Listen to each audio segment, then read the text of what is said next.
నీ అవ పోతవో లేకుంటా లేదు ఓ దిక్కు నాకే కోటరుకు పైసలు లేవంటే నీకు బస్ కిరాయిలు అన్న బస్ కిరాయిలు అంతలా పోవాలంటే మీ అవ్వగారులనే పైసలు వంపమను అని ఒగలు. ఇద్దరం పోతే టికెట్లకే బొచ్చడైతాయి, నేను పోయేస్తతి నువ్వు ఊకో వాళ్ళు అడిగితే ఏదోటి చెప్తా గాని అని ఇంకొకలు.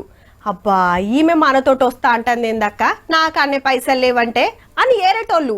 ఇన్నొద్దులు బస్ ఛార్జీల బాధలు గిట్లుండే. మరిప్పుడు 2 ఏండ్లల్లా మన ఆడోళ్ళము ఎంత ఎన్కేసినమో ఎరకన అక్కలు 8,459 కోట్ల రూపాయలు. అవునా ఎట్లా అని పరిశాన్ కాకుర్రి. ఫ్రీ బస్సులతోటి ఎక్కితిమి, ఆధార్ కార్డు చూపిస్తిమి, పుక్కట్ల తిరిగితిమి.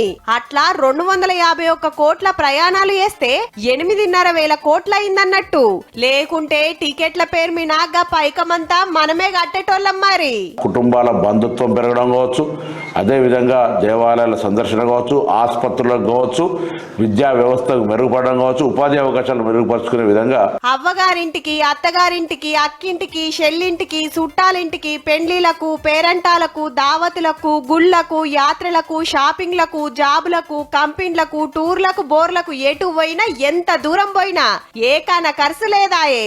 ఆధార్ కార్డు చూపిస్తే చాలు కండక్టర్ అన్న 0 టికెట్ కొడతాడు. ఫ్రీ లేకుంటే ఇవన్నీ తిరుగుతానికి బొచ్చడు పైసలవ్వు. మరి ఇంటాయనని అడిగే తిప్పలు తప్పింది, గులుక్కుంటిచ్చే బాధ పోయింది. టికెట్లకు పెట్టలేక కొందరు పోకనే ఊకుందురబ్బా.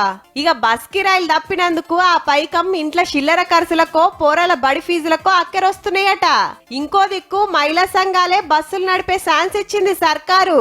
బ్యాంకు గ్యారెంటీలు ఇచ్చి 152 బస్సులు కొనిస్తే ఆర్టీసీల పెట్టి నెలకు 70,000 కిరాయి తీసుకుంటురుల్లా. కిస్తీలకు వంగా మిగిలిందంతా లాభమే. ఫ్రీ బస్సులు పెట్టిన కొత్తలా కొట్లాటల వీడియోలు బొచ్చెడు తిప్పిండ్రు గాని ఇంత బస్సులు వెంచుకుంటొస్తుంటే సీట్లు దొరికి ఏ సప్పులు లేదు. ఇప్పుడు మహాలక్ష్మి స్కీమ్ మస్తుందిలే.